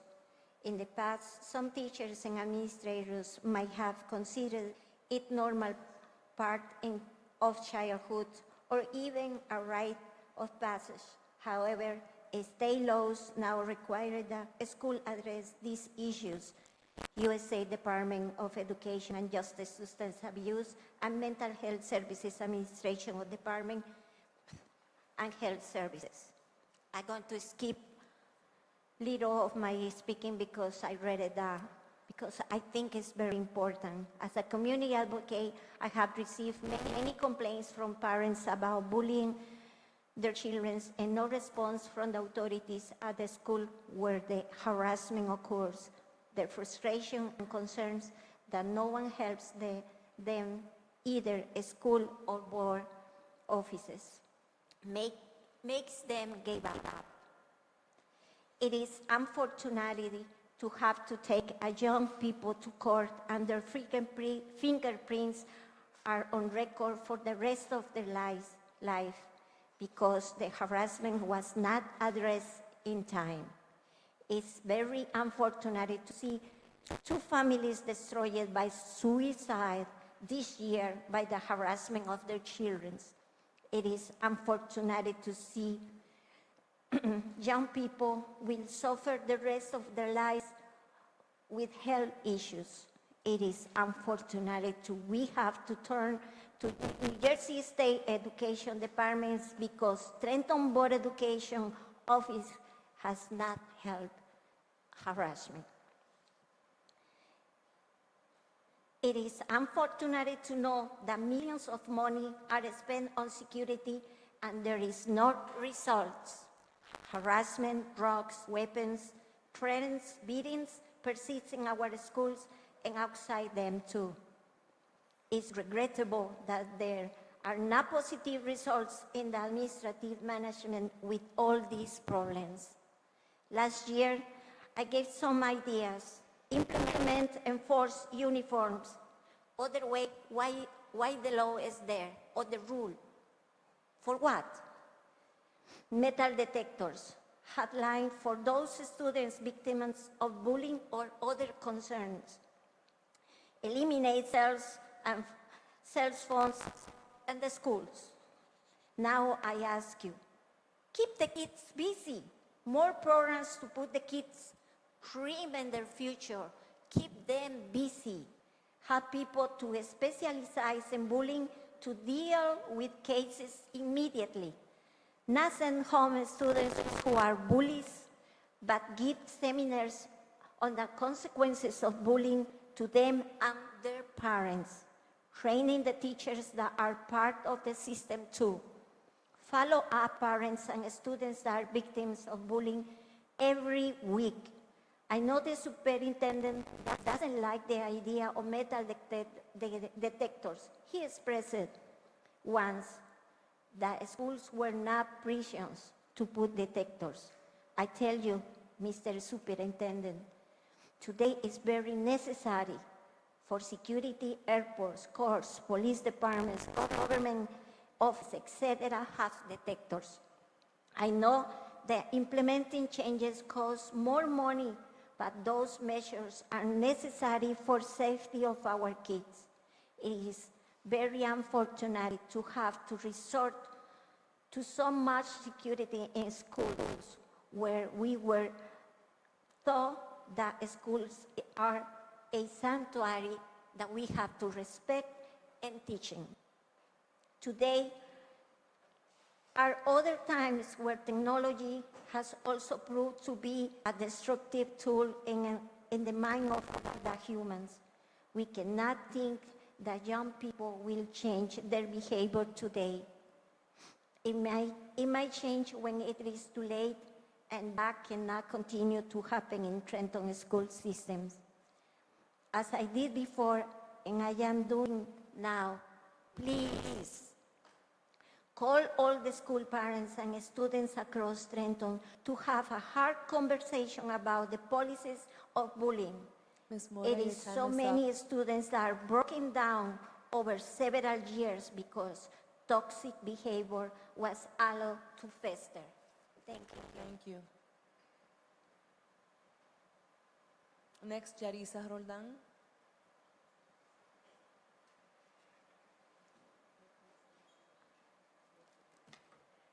Hi, my name is Yarisa Roldan, and I mostly have questions to say. Good afternoon, everybody.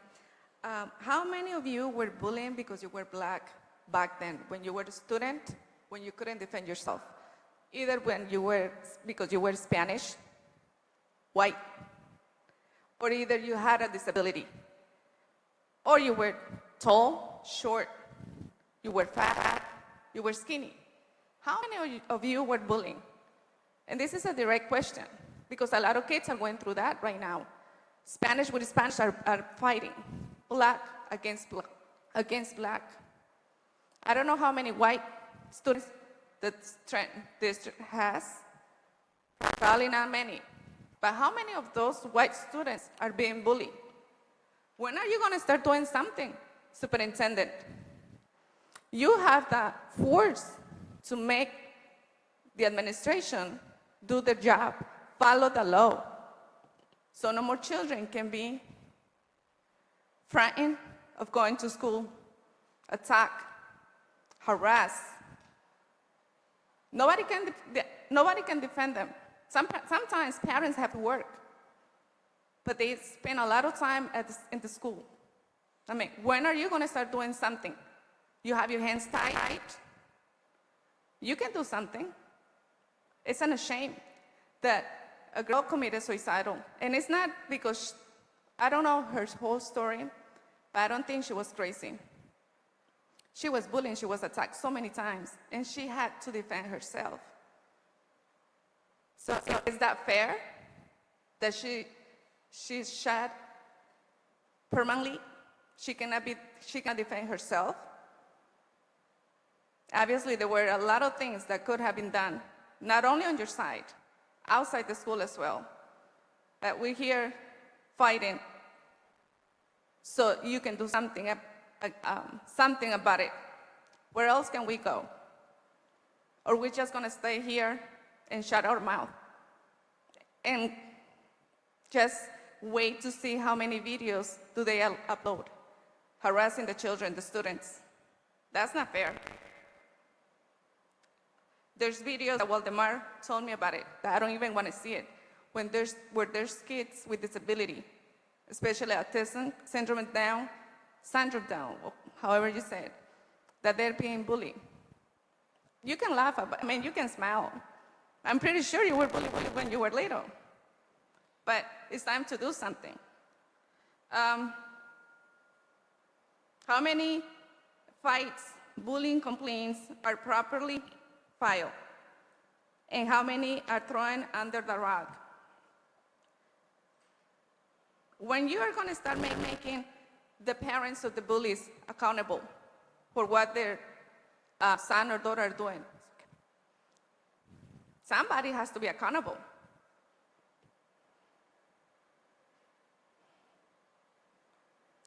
And it's great that you bring students here and, like the lady, well, she's not a student, but the lady, she's so into the ESL, and that is great.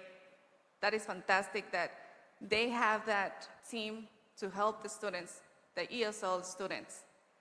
And who else are you going to hire to do the bullying stuff, to take care of the bullying? If the people that's in the administration is not working, why not changing them? Or making them to do the stuff? And my daughter signed in to speak today, but she couldn't make it because she has a lot of homework. Greatly, she's doing great. She's been doing a lot, and bullying is just in her past. And that's what I want to see with a lot of kids. Not becoming suicidal, not even having the thoughts to do that. But as my daughter is going up in her future, she has a lot of dreams, and she's making them a reality. This is what I want to see. But not all parents can do it. And it's very tough, let me tell you this. Because my daughter was bullied. After a year, she was attacked. And we have proof of that. It is very tough. But just do something for the kids, for the students. I don't think your children are in the school district. If they are, then hopefully they're fine. I'm pretty sure they're fine. Your time is almost up. Thank you. Thank you.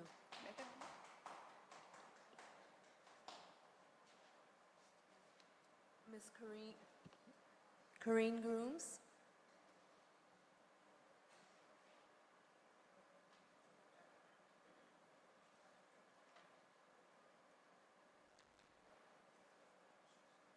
Good evening, everyone, and happy new school year.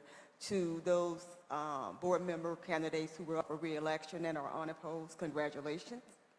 So happy new year. My name is Corinne Grooms, and I'm doing double duty tonight. I'm here representing myself as a non-attorney advocate and as the first vice president and education chair of the Trenton branch of the NAACP. Tonight, I'm before you to address the anti-bullying Bill of Rights law with regards to parents, guardians, and student rights, and the responsibilities at the school level, central employee level, meaning those employees that work here in this building, and your role as members of this board. As members of this board, you are aware that you have a dual role, which includes representing the needs of students, the concerns of citizens, setting the policies, goals, and objectives for the district, and holding the superintendent responsible for implementing those said policies. Students, parents, and community members have come before this board on several occasions last year, actually for years, seeking help with regards to their children being bullied and harassed with some injuries, even with injuries resulting in serious bodily injury. Unfortunately, their needs and concerns have not been represented well. To clarify, this district has failed to update the policy on the district's website as was mandated in 2022. The policy in your website, on the district website, is dated 2011. However, if you go on the state's website, every mandate is met, which indicates disrespect for your citizens and the students and parents because they have not been updated since 2011. Number two, each school anti-bullying specialist are not listed consistently on every school's website as mandated. Shout out to those schools that have, very few. Parents nor students have been provided with the anti-bullying policy each year as mandated. They have not been included in this process, and that is in accordance with NJSA 18A 3715B11. Certainly, they were not provided out of the policy last school year. Number four, the school district has failed to prominently post the link to the policy on the school district's website as mandated, so that parents, students, and citizens understand their rights tonight. I am, for the record, reviewing the 10 steps of the Hill complaints and the investigation process. These steps can be found in NJSA 18A3715 on the ABR, and also the guidelines for parents. Step one, the report.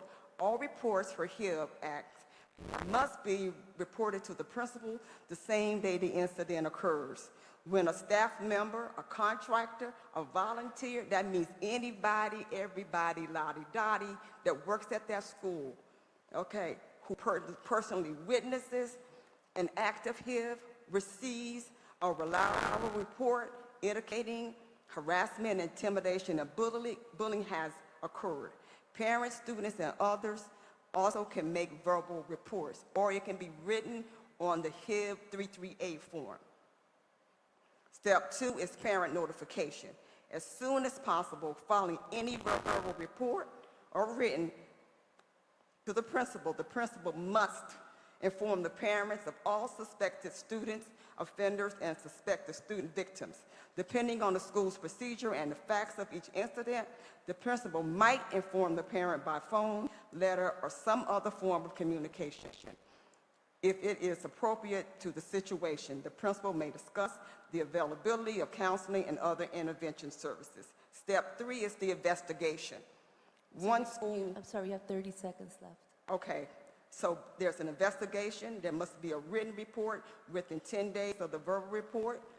There's an action, which if a report is made, the superintendent must come before the board and provide services. And step 8 is to inform the parents.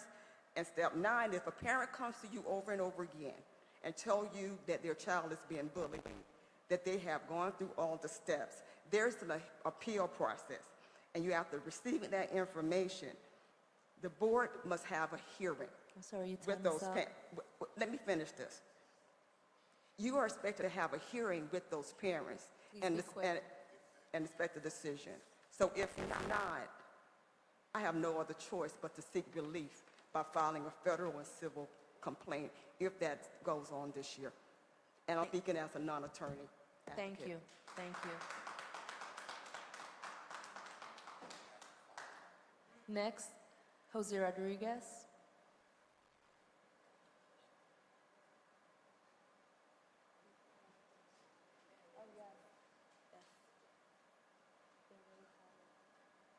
Good evening, board. I am your neighbor, right next door, Iglesia Pentecostal Asamblea de Dios. I'm the director of education. My father is the senior pastor. I want to thank some of the board members who came out Saturday for the qualitative study that was done with the focus group. I wanted to talk about bullying, obviously. But while we were at the 9th grade academy doing this study, a student was assaulted. His phone was taken and placed in a room with us, strangers. Bullying is a reality that is happening in our schools. Sadly, even in our church, we have seen bullying happen in our church, not just in the school district. Bullying impacts kids' social, emotional, mental health, as you already know. I don't have to tell any of you this. I'm not here to point fingers. I'm here to say that I'm willing to work and do whatever it takes to fight, to stop bullying, to help our students and our kids achieve what they're supposed to do and compete and be able to compete globally. One of the main concerns in that study was security. And one of the things that I was able to do is just go around the different school districts to see what they're doing. Not that I know everything, but I just wanted to emphasize some of the things that I found. There's consistent training for security guards in a lot of the school district. Regular comprehensive training sessions on emergency protocols, ensuring that all guards receive consistent updates on best practices and are equipped to handle various security systems. One of the students said, I don't know how accurate this is, that there are 6 security guards in a school with almost 600 students. So insufficient guards per student ratio is very important. And so I would suggest evaluate the current guard to student ratio and increase staffing to ensure adequate coverage. Allocate guards strategically across each school to maximize visibility and response time. When we were there at the school, the students reported that there were a lot of blind spots that the cameras don't pick up, and a lot of things happen. The students know that, and a lot of things happen in those areas. Concerns with reporting and retaliation, establish a clear and safe anonymous reporting channel for students and staff to report incidents without fear of retaliation. Some parents that have approached me and said that they feel that either their concerns fall on deaf ears or that their child is retaliated on by the students that they're reporting. A need for a dedicated school safety officer, and I'm aware that you guys do have school safety officers. One of the things that I found interesting was yonder pouches for cell phones in the middle school. These pouches don't allow students to record or use their phones while in school. Also, establish a confidential hotline where parents or students can report, which is some of the things that I saw that other schools are doing. Next month is anti-bullying, the National Anti-Bullying Prevention Month, and I'm proud to announce that our church, we're announcing an anti-bullying campaign, the Jericho Project. It's an anti-bullying and suicide prevention campaign. We're here to help. We're here to help our community, to be our brother's keeper. I think that the concern that was brought up here today is obvious. I know that we might not have the answers now, but we can certainly do it together. And so I thank you for your time. Thank you very much.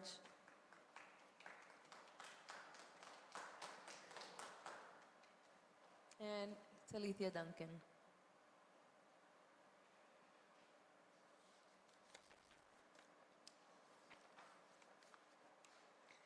Good evening.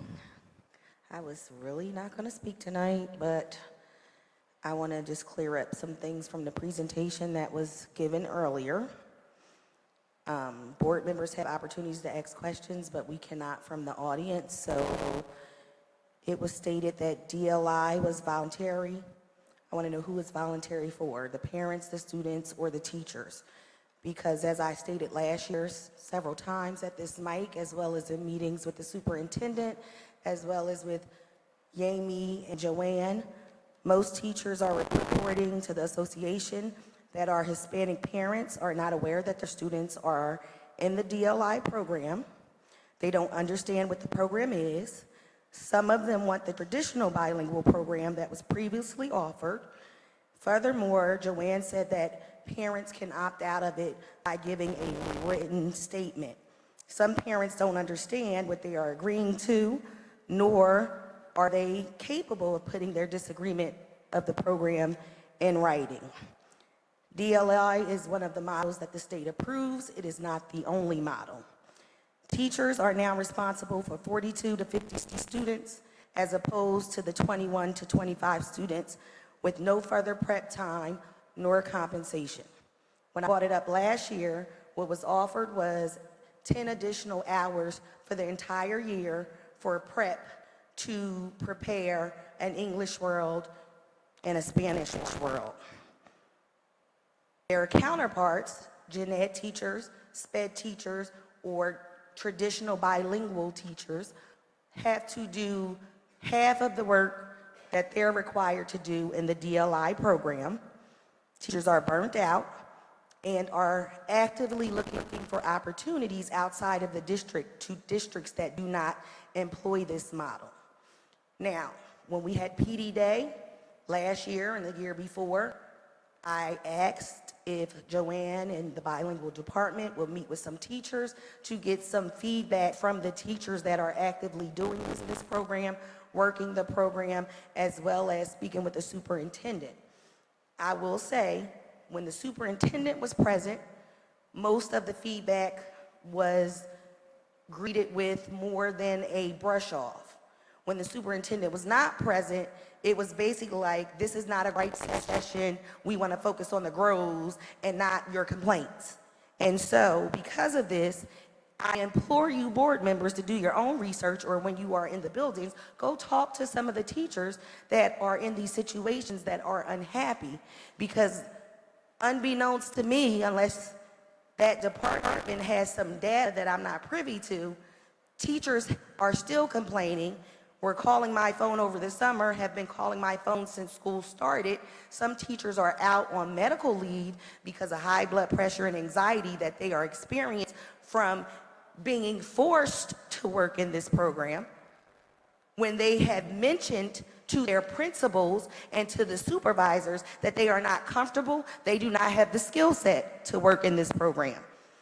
Teachers are being bombarded with DLI research, but have not been given meaningful PD and co-teaching methods. So when I was a general ed teacher, I had an inclusion teacher. That inclusion teacher happened to be Miss Oliver. At the time when I was still in the classroom, we had meaningful PD where we would go together so that we would learn resources and strategies and skills so that we could deliver education to our students in the most meaningful way and to ensure that we had the skill set to do so. It was stated that many teachers are begging for the sheltered instruction, etc., but I'm going to tell you they're begging for that instruction because, as we all know, our district is over 60 to 65% Hispanic. It is not because that department is so great. It is because the reality is most of our students in our gen ed classes, special ed classes, are Spanish-speaking students, and whether we know it or not, or we know it, or whether we want to admit it or not, gen ed teachers are tasked with educating multilingual students every day, whether they have the resources or not. It is because they want to do their due diligence and be good teachers to provide the services to the students that are placed in front of them. So I'm imploring you to go speak to the people that are actually delivering the instruction, that are working in those programs to get real data on what is going on, what they are feeling, and if this is the model we are going to continue to use, that we provide the resources, the stipends that either Austin or Larry asked about so that we can do it effectively. Have a great night.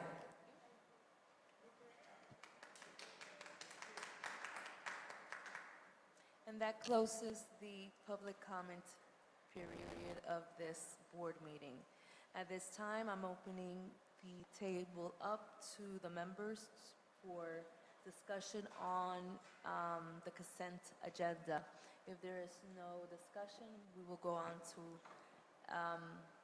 I'll ask for a motion to approve it and move on. I have one question. So one of the amendments was to remove RT from the agenda, right? That was, we're pulling it for the moment for the further moment. investigation. Okay. Yes, I just wanted to be clear. Thanks. yes. Any other questions on the consent agenda?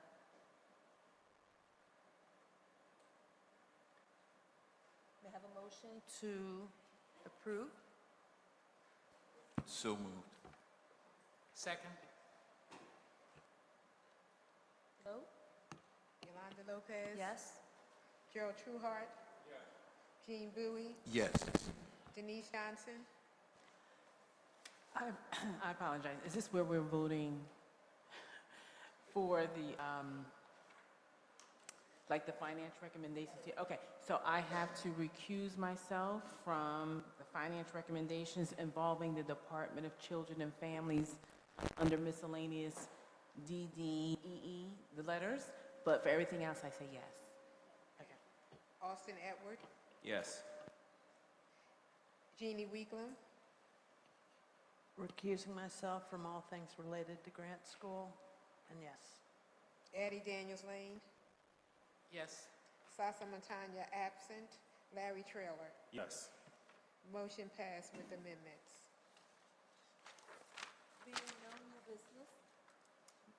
There being no new business at this time, I will read, I will motion to go into executive session, but before doing so, I will read our resolution. Whereas the Open Public Meetings Act, codified as NJSA paragraph 10:4-6, permits the exclusion of the public from a meeting under certain circumstances, and whereas the Trenton Board of Education is of the opinion that such circumstances presently exist, indicated as follows: any material considered confidential by federal law, state statute, or court rule, any pending or anticipated litigation or contract negotiations to which the board is or may become a party to, and any matter falling within the attorney-client privilege to the extent that that confidentiality is required to preserve said attorney-client relationship and allow the attorney to exercise his or her ethical duties as a lawyer. Under the matters captioned as Settlement Agreement Case Number CO-20223-162, and in as far as superintendent goals for the district 2024-2025 school year. Now, therefore, be it resolved by the Trenton Board of Education, County of Mercer, State of New Jersey, that an executive session will be held on September 23, 2024, for the statutorily permissible purposes indicated in this resolution. Be it further resolved that action may be taken by the board when it reconvenes in open session. Be it finally resolved that the minutes of the executive session with regard to the above subject matters shall be disclosed to the public at a later date, and to the extent that the same is not prejudicial to the interests of the parties involved, no longer adverse to the public interest, or does not endanger any individual's right to privacy. May I have a motion to adjourn into So moved. session? Yolanda Lopez. Yes. Gerald Trueheart. Jean Bowie. Yes. Denise Johnson. Austin Edwards. Jeannie Weeklam. Yes. Addie Daniels Lane. Yes. Sasa Montanya absent. Larry Trailer. Yes. Adjourn to executive session.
Yes.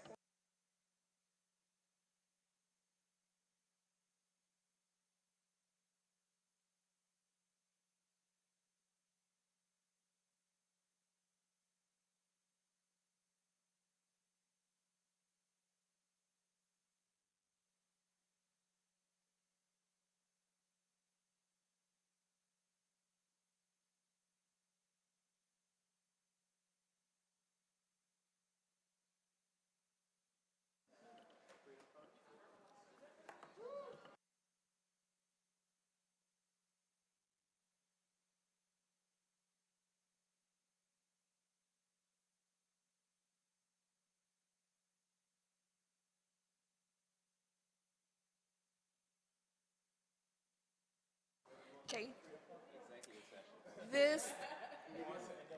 This Trenton Board of Education meeting reconvenes. May I please have a motion for settlement agreement case number CO 2023162? So moved. Second? Roll call. Yolanda Lopez. Yes. Gerald Trueheart. Yes. Jean Bowie. Yes. Denise Johnson. Yes. Austin Edwards. Yes. Jeannie Weeklam. Yes. Addie Daniels Lane. Yes. Sasa Montana absent. Larry Trailer. Yes. Motion passed. And that concludes this meeting. May I have a motion to adjourn? Thank you. Aye. All in favor? All in favor? Aye. Bye. All opposed? All opposed?